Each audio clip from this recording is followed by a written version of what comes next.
You're watching the Prep Rally Podcast.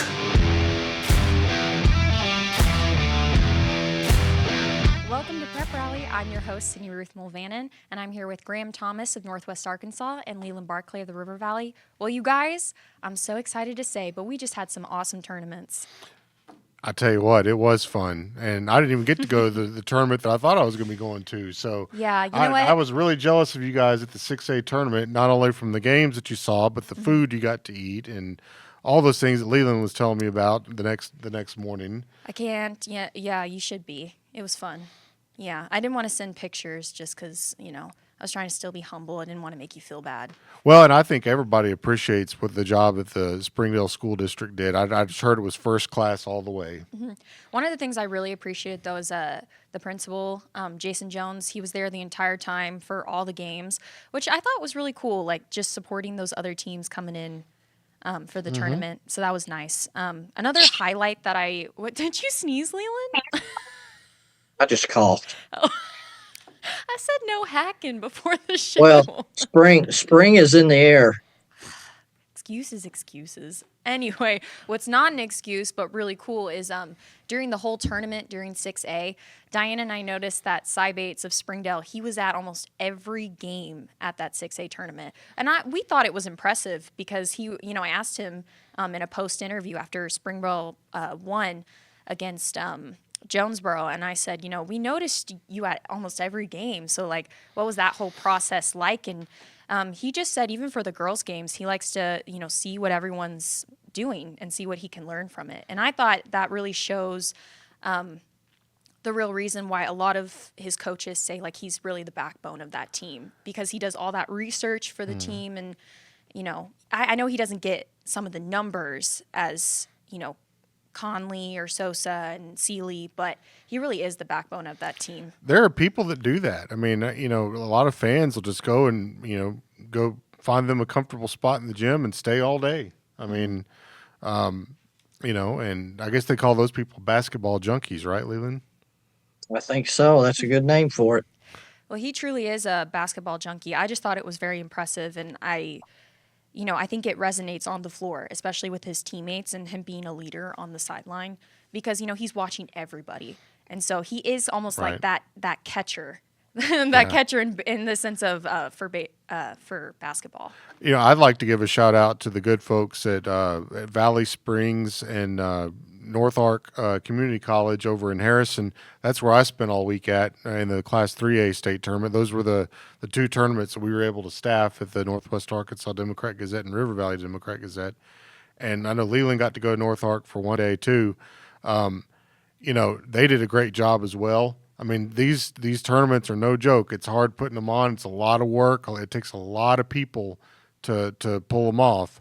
But, we got through it. And now we're ready to do some state championships. Yeah, and it's also, too, at the end of the day, I know that these teams are competing against each other, but it was also really cool to see a lot of different players sitting in the crowds for different games and cheering on.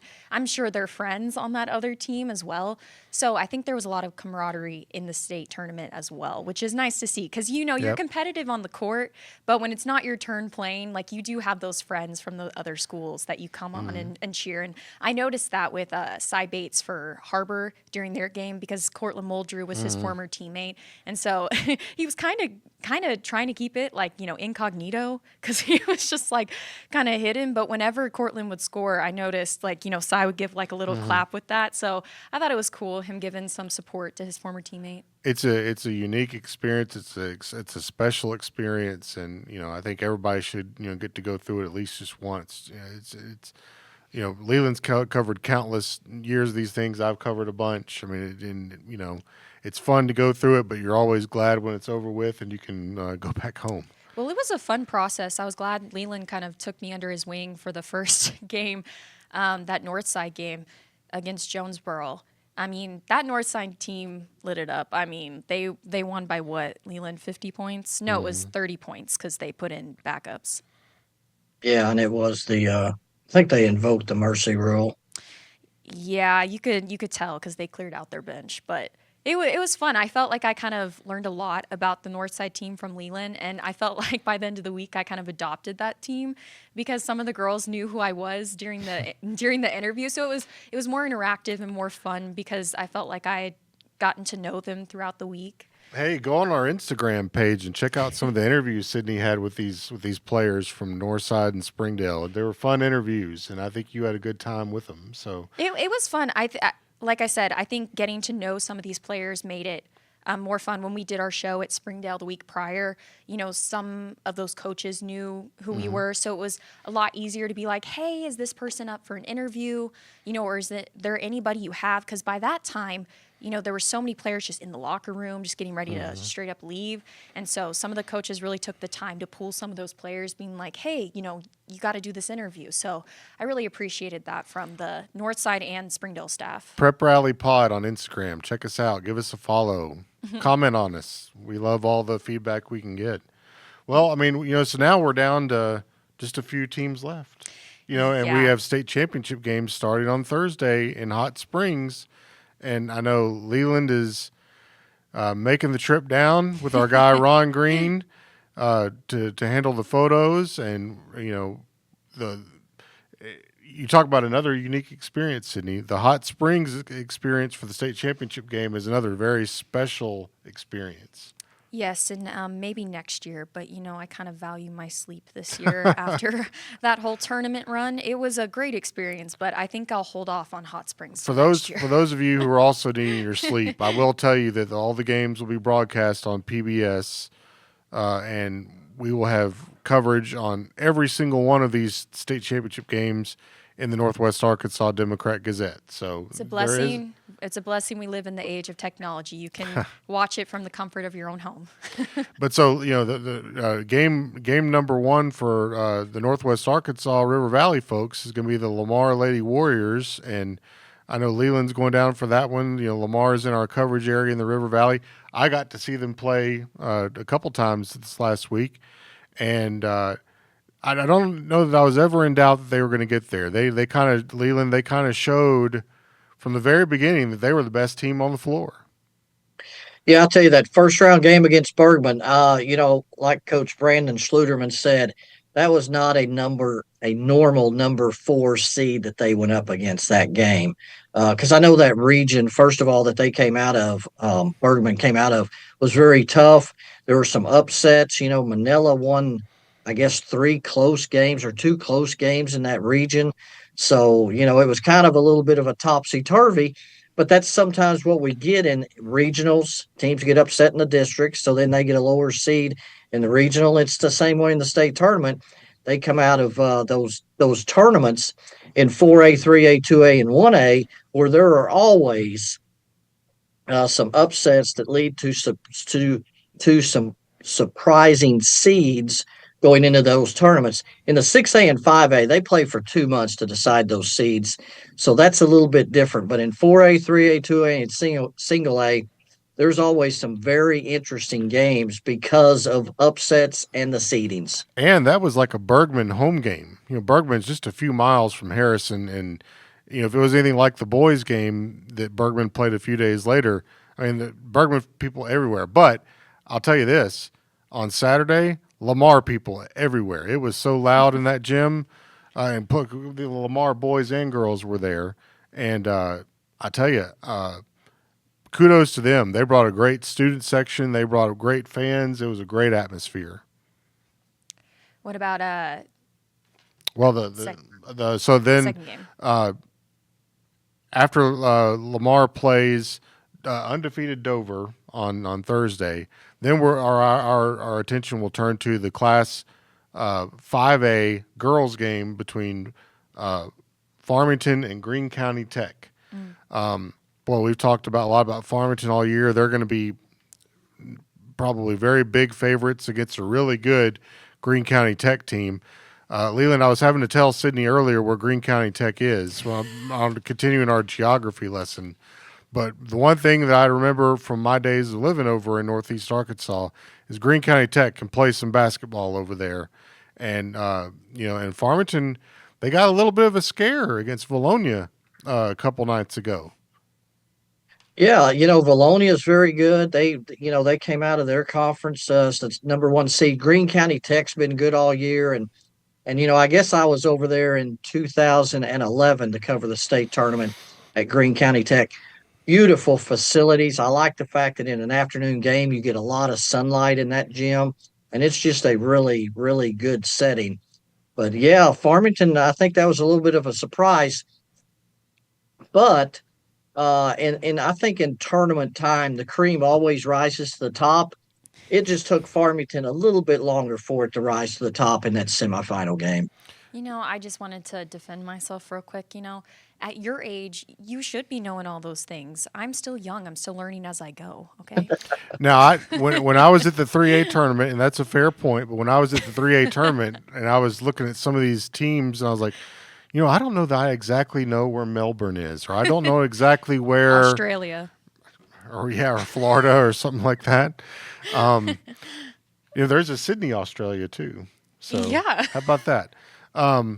But Please don't tell me you learned that this year.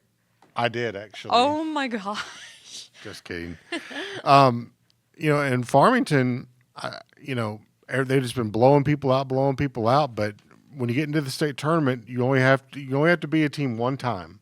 In the regular season, you may have to think, well, how we beat them for three times during a year, and but when you only have to be a team once, you can do some crazy stuff to try to get people out of their rhythm. So Yeah. Valonia was face guarding Easton McCullough, the big star for Farmington, and they held her to 10 points. Well, Farmington's got other good players, and they did the deal. So, Well, I think that's the best part about sports, though, is you can watch them, struggle at the beginning of the year, but that's not where they're going to be at the end of the year.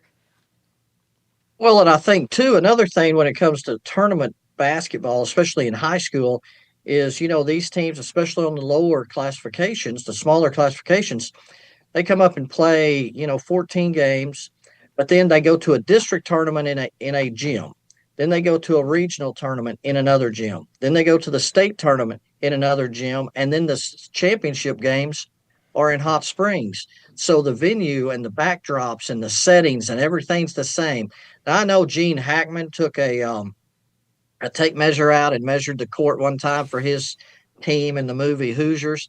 So yes, that part of it is the same, but that's about all that's the same is the dimensions of the court. yeah. So, once the 5A championship is over, then we're looking at what I'm going to call the main event here. The 6A games on Saturday at noon, and at 1:45, the noon game will be a very surprising Fayetteville team making a great run. Look at that there, Fayetteville Bulldog. As Against Fort Smith Northside. But see, you know what? Since I adopted that Northside team this past week, I love both teams. I know I'm an alum of Fayetteville, but I'm really not biased in this one.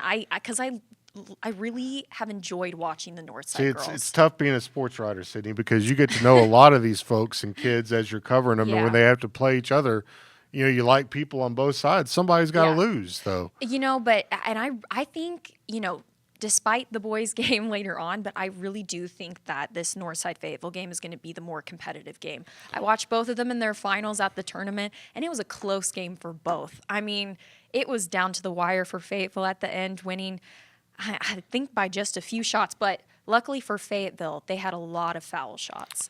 I mean, they had about 14 foul shots in that last. They made them. That's the key thing. And they made them. And then with Northside, I think they won by 3 points, 3-ish points. Yeah. It was down to the wire in both those games. Like I said, for Fayetteville, they can't rely on those foul shots, though, for Northside. I'll be curious to get Leland's take because I've seen Fayetteville and Northside plenty this year, but it's been a while. It's been several weeks, and Fayetteville is just on a great roll, Leland. Coach Rimmer has really done a great job of getting them playing their best basketball here at the end of the year. My takeaways real quick from watching Fayetteville earlier in the year is they don't look like the same team that they do now. And so that's why I think it's going to be a back-to-back matchup. I think it's going to look similar to the Bentonville Northside game, if anything, because of how well Fayetteville's playing. Save her, Leland. Yeah, and I think you're right. It's going to be, I think, a low-scoring defensive game because both of these teams know each other so well. Nothing is going to happen in this game, or neither team's going to do something that completely shocks the other. Both coaches are veteran coaches, Mhm. and Vic Rimmer, he's kind of a River Valley guy too. He coached at Charleston for a while, so he's kind of a River See, Valley guy Yeah. too. And I think it's going to be just a really good game. And I really think it's going to come down on to whether Cherish Blackman can dunk it or not. Leland, read Well, off some of the metrics about Northside. How many trips to the state finals this is. It's just mind-boggling that the success this program has had under Ricky Smith. Well, it really is. In fact, I guess the second round game, no, it's the first round game where they won their 25th game.